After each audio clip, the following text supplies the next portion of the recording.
Breaking news చూస్తున్నాం. కరీంనగర్లోని సుభాష్ నగర్ గాయత్రి ఆసుపత్రిలో అగ్ని ప్రమాదం కలకలం రేపింది.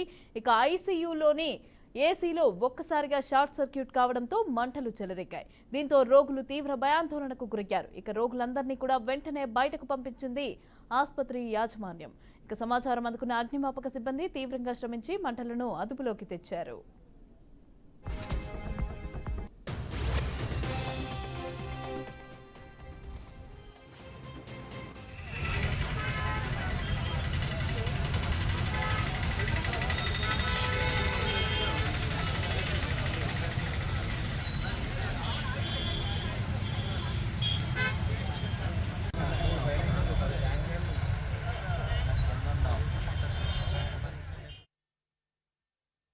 హాస్పిటల్ వచ్చేసి స్టిల్డ్ ఫ్లోర్ ప్లస్ 4 ఫ్లోర్స్ ఉన్నాయి.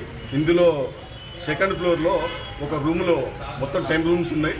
అందులో ఒకటి ఫైర్ యాక్సిడెంట్ అయింది. రూమ్లో ఏసీ బ్లాస్ట్ అయిందని చెప్పి హాస్పిటల్ సిబ్బంది చెప్తున్నారు. సో వాళ్ళ పేషెంట్ అయితే ఎవరు లేరు.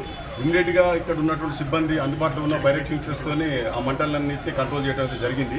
సో ఇమ్మీడియట్గా మా టీం కూడా రీచ్ అయ్యి బిఎస్ఎడ్ చేసుకొని మొత్తం అంతా హాస్పిటల్ అంతా సెర్చ్ చేయడం జరిగింది. బాత్రూంలో కానీ ఇంకా అక్కడ బెడ్ కింద కానీ ఎక్కడన్నా ఎవరన్నా పేషెంట్లు గిట్ట చిక్కపోయారు అనేది తెలుసుకోవడం వరకు అంతా చెక్ చేయడం జరిగింది. నేను కూడా స్పాట్కి రావడం జరిగింది.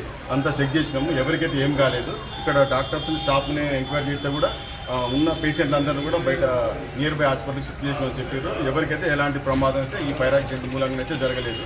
ఎక్స్టెండ్ కూడా కాలేదండి. ఇమ్మీడియట్గా కంట్రోల్ చేయడం జరిగింది. సడన్గా ఒక రూమ్ నుంచి మంటలు వ్యాపించాయి.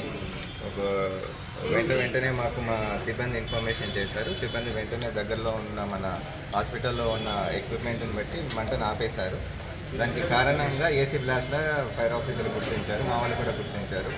లక్లీ ఏంటంటే మేము 95% కాంప్లియన్స్తో అన్ని ఎక్విప్మెంట్ పెట్టడం వల్ల తొందరగా అదుపులోకి తేగలిగాం.